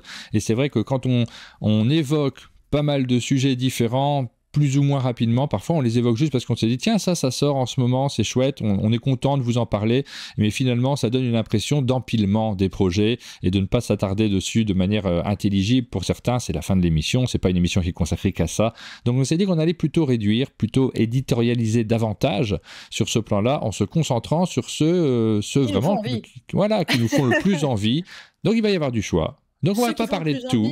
Donc vous allez pouvoir râler éventuellement sur le fait que ah mais vous avez parlé de ce jeu qui est celui que je fais, bah oui, mais bon on en a parlé avec les sites, on a besoin d'éditorialisation. Alors ceux qui nous font le plus envie et aussi un peu ceux qui sont un peu les plus incontournables pour que vous ne ratiez rien de ceux qui waouh c'est incroyable, il y a des millions de personnes qui financent ce jeu, on va essayer de ne pas passer à côté. Cette semaine. Juste avant que tu te lances sur ceux que tu as sélectionnés, là, cette semaine, je voudrais remercier aussi ceux qui nous envoient des informations parce qu'on en a reçu plusieurs cette semaine. On a reçu notamment, alors ce matin, moi j'ai reçu un mail, j'ai pas eu le temps de l'explorer, je vous montre très rapidement, donc on va pas s'attarder dessus aujourd'hui, mais j'ai reçu un mail sur Mal Ardent, donc j'ai pas eu le temps de l'explorer particulièrement, mais merci à ceux qui nous écrivent pour nous dire hey, on fait ça, c'est notre financement participatif du moment, c'est chouette. Hop. Et puis Bob Danu aussi nous a envoyé un petit message en disant ça serait bien de parler de 7e mer, c'est comme ça qu'il s'appelle. Voilà, 7e mer, et d'ailleurs les 7 mers plutôt. Les 7 mers. La boîte juste ici, il se trouve qu'avec tout ce qui nous arrive dernièrement, ça n'a pas été possible. Oui, moi je l'ai pas étudié. Et merci aussi à Bob Danu de nous l'avoir mentionné en disant ça, j'aimerais bien que vous en parliez. Bah écoute, on va regarder. On va jeter un petit coup d'œil sur ce jeu-là également. Ça fait pas partie des deux que tu as sélectionnés pour cette édition-ci. Ça veut pas dire qu'on les ignore, ça veut pas dire qu'on n'a pas reçu les mails, ça veut pas dire qu'on ne va pas s'y intéresser et donc qu'on ne vous en parlera pas éventuellement, par exemple, la semaine prochaine. On regardera, on sélectionnera, on choisira, on éditorialisera, ça nous plaît aussi. Ok. Je fais une toute petite parenthèse avant de me lancer dans les deux que j'ai sélectionnés et qui me semblent, qui moi me plaisaient plus. Il y a les extensions et dérivés, il y en a beaucoup cette semaine et il y en a des super.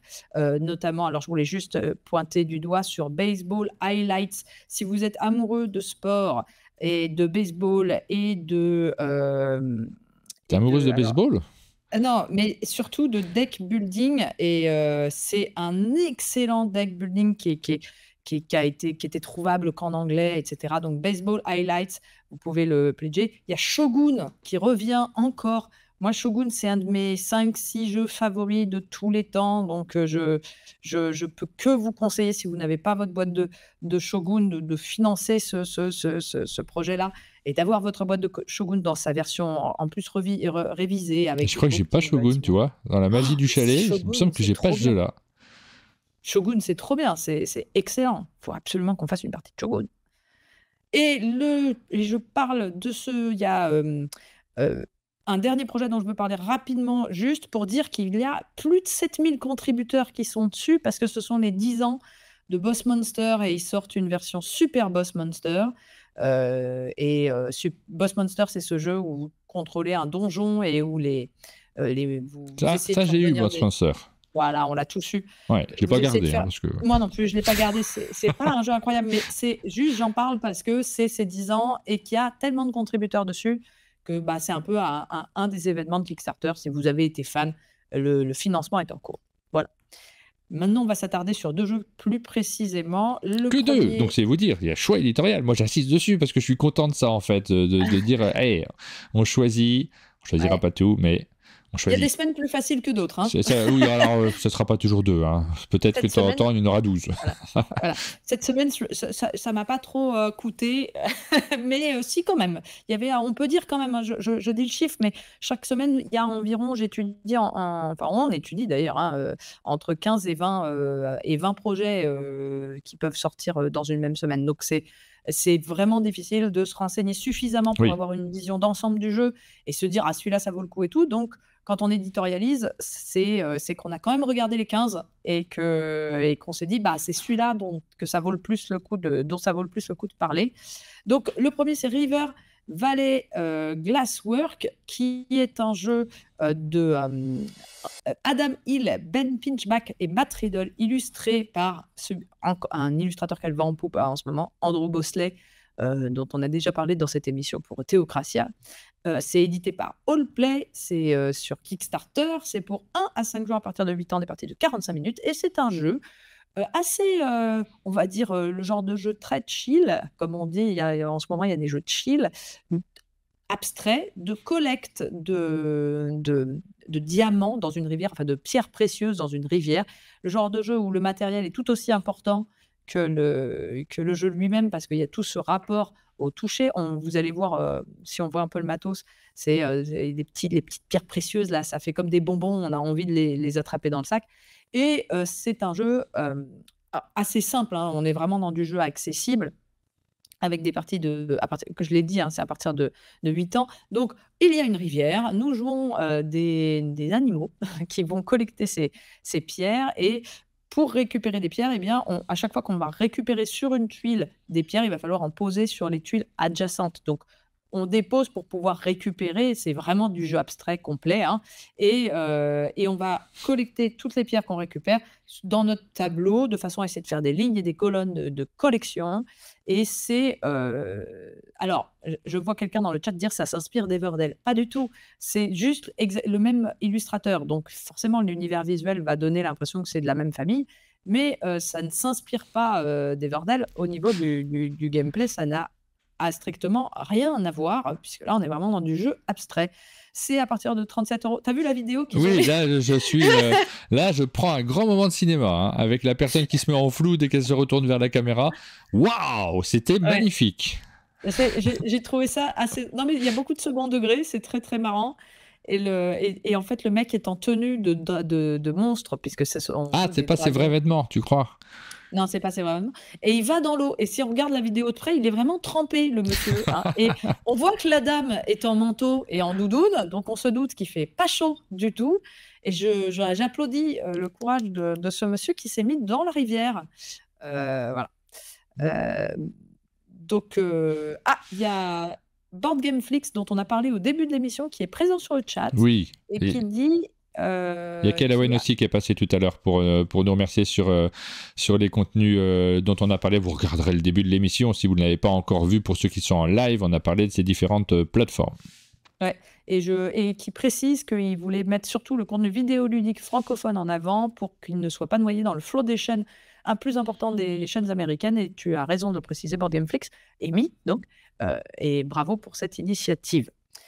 Et voilà, donc un jeu qui, moi, ça me fait envie, parce que j'aime bien les jeux abstraits. La petite mécanique a l'air pas bête du tout. Je ne veux pas la décrire plus que ça, mais ça a l'air assez malin et assez épuré, avec aussi les tuiles en fait que vous videz vont être récupérées puis glissées. Moi, ça me tente beaucoup. Ça me tente vraiment bien. Gauche, tu vois, vous décalez les tuiles. Il faut pas comparer aux autres jeux, mais quand on le compare à un Azul dans les descriptions, tu te dis, bon, je comprends la catégorie dans laquelle il rentre, le matériel est plutôt sympa, ça me fait vraiment envie, bon choix. J'ai l'impression, tu vois, que le matériel de base sera des tuiles en carton, des tuiles normales, mais que le matériel on veut pas ça, nous. de luxe, qui est sublime, c'est des tuiles transparentes en plexi, qui vont glisser sur la rivière, parce qu'en fait, à chaque fois que vous videz une tuile, vous la récupérez, vous la remettez au début de la rivière pour refaire glisser vers la droite. Et tu donc, me pousses là, tu me pousses à l'achat, je t'entends. Je te pousse de ouf. Moi, mon intérêt, c'est que tu pledges et que je vienne y jouer. Bah oui, parce que nous, on veut pas les tuiles en carton, nous, on veut les trucs transparents, évidemment. Voilà. Et c'était le premier choix de la semaine. Il y a quand même plus de 4000 contributeurs déjà sur ce jeu. C'est un jeu qui a... Et des fois, ce genre de jeu, quand on lit la règle, on se dit « Oh, ça m'a l'air un peu léger, etc. » Là, moi, ça me fait envie. C'est pour ça que j'en ai parlé. Deuxième jeu dont on vous parle dans cette sélection. Le deuxième jeu, c'est Requiem, Downfall of Magic. On va à l'opposé total du Spectre. Là, on n'est pas du tout Très dans la bon même choix, catégorie. Spectre. De mots. Ouais, c'est ça. Voilà, du spectre ludique. On a d'un côté River Valley et de l'autre côté, à l'opposé, Requiem Dawnfall of Magic. On est dans du jeu très costaud avec des parties assez longues. Alors, je dis ça, mais Ludus Magnus Studio, c'est un éditeur qui nous ont habitués à des gros jeux, notamment, je pense à Black Rose War. C'est bien comme ça que ça se dit. Je pense à comment ça s'appelle, à DEI, Divide et Impera. Et ils ont également fait donc un jeu qui s'appelle, je cherche, Nova Aetas. Je crois que c'est ce jeu qui a été un de leurs premiers très très gros jeux de exploration, donjon, enfin voilà, ce jeu Ameritrash pur et qui était connu pour être très très lourd. Le genre où on a la flemme de le mettre sur la table. Je crois que Requiem Dawnfall of Magic est la volonté de réutiliser, voilà, c'est le même univers déjà que Nova Aetas et Black Rose War, et ils ont la volonté avec celui-ci de faire quelque chose, on va pas dire plus accessible, ça serait quand même aller un petit peu loin dans l'expression, mais tout de même plus allégé, plus épuré. On essaye d'alléger le matériel un peu à la façon de ce qu'un Lucky Duck a pu faire avec un God Slay, je n'ai plus le nom, Into the God's Grave, je crois que c'était ça le nom du jeu, en ne gardant que l'essentiel du matériel, pas d'application de ce que j'ai vu. C'est un jeu de Leonardo Romano et illustré par Eleonora Lisi, Simone Murgia, Christian Casado Otasu, et j'ai un dernier nom qui n'apparaît pas, mais ils sont nombreux, quoi. C'est pour un 4 joueurs, des parties de 14 minutes, enfin de 90 minutes à partir de 14 ans. C'est donc 90 minutes, on voit, hein, c'est pas 3 heures de partie, ça veut tenir en 1 heure, 1 heure et demie, et il y a une part belle donnée à la narration. Le genre de jeu où on va explorer des tuiles, où on va avoir ces figurines très asymétriques avec des personnages qui ont vraiment des capacités qui vont vraiment dépendre des autres. C'est-à-dire que il y a un personnage qui, par exemple, est aveugle, il y a un personnage... Voilà, donc on est obligé de beaucoup interagir et de beaucoup réfléchir à l'entraide. Notamment, il y a une mécanique assez originale d'exploration qui fait que quand on explore un lieu une première fois, on va tirer une carte de niveau 1. Et si quelqu'un d'autre vient l'explorer après nous, il va tirer une carte de niveau 2. C'est-à-dire qu'en fait, on part du principe un peu réel que quand on cherche une pièce, quelqu'un d'autre qui cherchera ne cherchera pas de la même façon et donc cherchera aux endroits où nous, on n'a pas cherché. Donc, pourra trouver des meilleurs objets, entre guillemets. C'est assez intéressant. Beaucoup de narration, une mécanique épurée. Moi, je suis toujours en recherche de ces jeux narratifs, Ameritrash, qui sauraient m'emporter vraiment dans une histoire. Après, voilà, faut se lancer plus dans les détails de l'univers lui-même pour savoir si ça vous plaît. Là, on est en 1530 à Wittenberg, dans l'Empire, voilà. Martin Wittenberg. dans l'Allemagne, en Allemagne. C'est la guerre entre les luthériens et les catholiques qui comment dire, je sais plus le mot, mais qui pourrissent le pays et qui le font sombrer dans les ténèbres. Et en gros, il y a des sorciers et des hérétiques qui sont suspectés et les pratiques magiques ne sont plus tolérées. Donc, c'est dans ce genre d'univers-là que vous allez évoluer. Et moi, il me fait franchement très envie parce que genre de jeu, typiquement, ce qui freine souvent, c'est l'énorme quantité de matériel à amener sur la table. Là, ça a l'air d'avoir été pensé un petit peu plus resserré. Bon, il y en a quand même. Est-ce que tu as quelqu'un qui le plaise dans ton entourage ou tu auras une chance d'y jouer ou... Ah, je compte très fort sur Rebentis. Oui, c'est ce que j'allais dire. je lance des... Ils ont notamment épuré un système de combat pour qu'il ne marche qu'avec que 4 dés. Alors, c'est pareil, je ne veux pas rentrer dans les détails de la règle, mais voilà, tout a été pensé pour... On réduit toute la partie matérielle, les mécaniques, on les synthétise et on essaie de donner la part belle à tout ce qui est narratif et à la coopération surtout et à l'addition des uns et des autres autour de la table. Et moi, ça me fait très envie. Voilà pour les 2 jeux qui ont été choisis. Alors, vous nous dites que sur Board Game Arena, on a la possibilité de jouer à River Valley. Je ne l'avais pas vu. Je n'avais pas fait attention à ça, effectivement, oui. Du coup, je me suis connecté pour regarder. Et le jeu était... Pardon, la fenêtre, elle est un peu réduite ici, mais le jeu est effectivement disponible. On a la possibilité de le découvrir, c'est encore en bêta, ouais c'est ça, c'est dans la version bêta, nous on vous cite les jeux qui sortent en version publique, et du coup j'ai pas fait attention à la liste des bêtas, ça fait un moment que j'ai pas été regardé, mais sur Board Game Arena, il y a beaucoup de jeux qui sont en version bêta, quand vous allez dans la rubrique jeux, vous voyez tous les jeux qui sont disponibles dans les différents domaines, jeux en version bêta, voire plus. Il y a aussi la version alpha, mais qui n'est pas accessible à tous, donc ça on va pas les montrer, mais il y a pas mal de jeux dont on parlera plus tard, qui vont arriver. Vous voyez du Praga, du Solstice qui va sortir très bientôt également. Mandala, c'est très chouette, j'aime bien ce jeu, moi, autour de la table. Il y a du Altered qui est toujours présent. Vraiment, l'embarras du choix. Hein. Voilà pour la sélection des jeux qui sont disponibles en financement participatif. Alors il y en avait plein d'autres. On en a parlé d'eux. Oui, il y en avait plein là. Il y en avait énormément. On en a parlé de 2. Mais les 2 mieux. Voilà. Évidemment, on n'a pas joué à tout, donc. Mais on continuera à essayer de mettre en avant différents jeux comme ça dans nos rubriques et puis d'échanger avec vous. N'hésitez pas à utiliser les commentaires, les messages pour nous envoyer vos remarques, les jeux qui vous ont le plus tapé dans l'œil. Et ça nous permet, nous aussi, de nous attarder davantage dessus en lisant les commentaires, d'aller faire un petit tour sur les différents sites de financement participatif et parfois de découvrir quelques jeux qui rejoindront nos tables. J'en profite quand même pour dire que Rose est toujours, je crois, en cours de financement. Oui, il est très joli, Rose. C'est très très bon, on en avait parlé la semaine dernière. Il est en cours de financement encore pour une journée et sa localisation a été bien sûr confirmée. Par contre, et je crois que c'est confirmé chez Lucky Duck, mais je ne suis pas sûre. Je voudrais vérifier cette info tout de suite, mais je ne l'ai pas sous les yeux. Mais en tout cas, la version française est confirmée et ça arrivera chez nous. Et je précise qu'il y a Distant Skies qui se lance. Oui. J'en parle parce que le financement va être lancé avant les prochaines infos ludiques. Mardi. Donc, Distant Skies s'est lancé mardi et c'est la suite de Sleeping Gods. Et ça, moi, je l'attends énormément. Donc, on en parlera la semaine prochaine.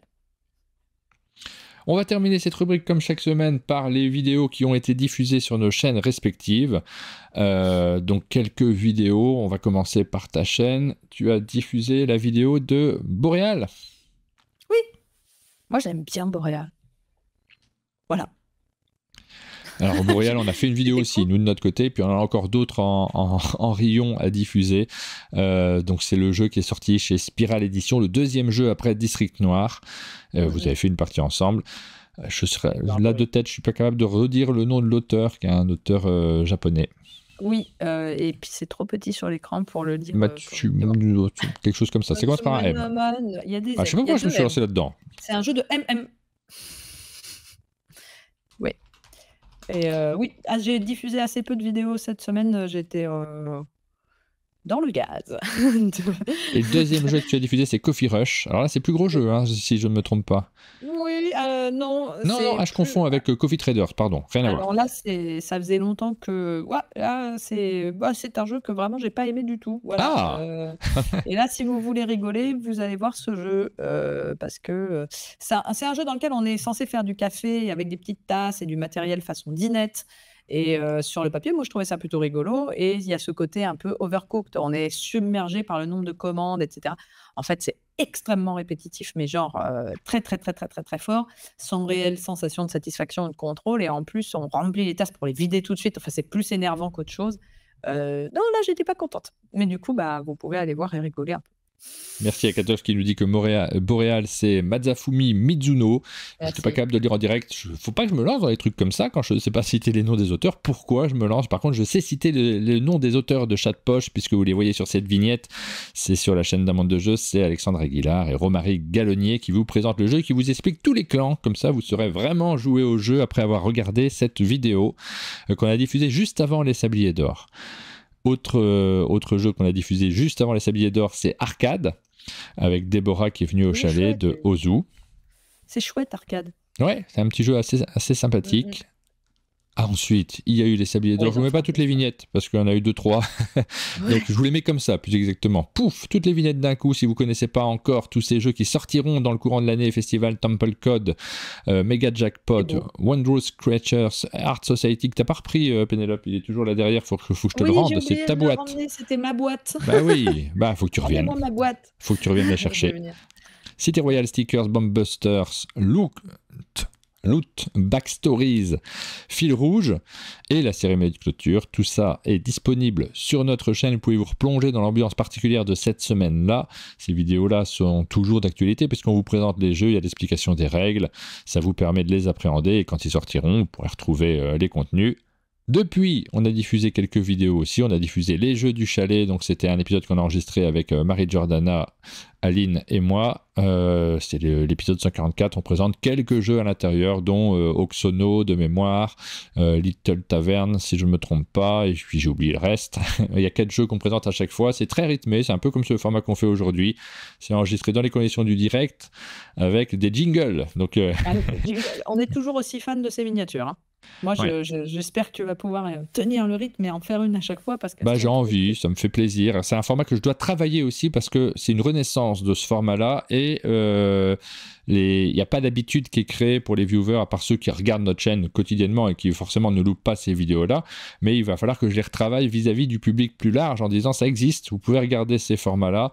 Il faut réfléchir parce que le service après-vente est important aussi quand on essaye de faire des contenus. Pour l'instant, ça fait un nombre de vues qui est lié aux habitués, grosso modo. Il faut que j'arrive à bien redynamiser ce format auquel je tiens beaucoup, moi, qui est important pour notre chaîne. Tout à fait.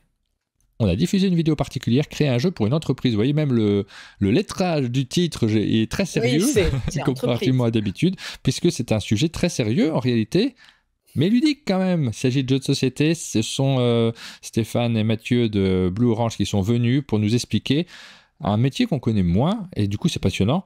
Les entreprises qui se déplacent pour avoir un jeu spécifique pour elles.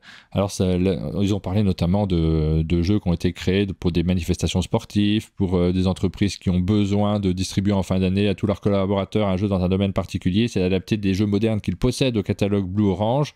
C'est pas des jeux originaux en soi, même s'il y a eu quelques cas à part, puisque c'était le cas de King Domino. À l'origine, c'était un jeu qui avait été créé pour un domaine skiable. C'est super intéressant en fait, cette approche de métier qu'on ne connaît pas nécessairement. Vraiment, elle est chouette cette vidéo, je suis content de la diffuser sur notre chaîne. Et puis hier, c'est Rêve Lune, le jeu qui arrive là, demain, vendredi, en boutique, qui est proposé par Blam, auquel nous avons joué avec Simon et avec Salomé au chalet. On s'est inventé des histoires, on est parti dans nos rêves. Voilà pour les vidéos qui ont été diffusées sur la chaîne d'Un Monde de Jeux. Vous avez de quoi vous mettre sous la dent si vous n'avez pas regardé toutes ces vidéos. Il y en a pour quelques jours en cumulé. Oui, c'est ça, j'allais dire. Le temps qu'ils rattrapent tout ça, non, ils peuvent pas. Il faut faire une sélection. Éditorialisez vos vues. Et on arrive sur la fin de cette émission. Il y a encore plein de vidéos qui vont arriver sur nos chaînes dans les jours qui viennent nécessairement. Et puis nous, on va souffler un petit peu, se reposer peut-être aussi.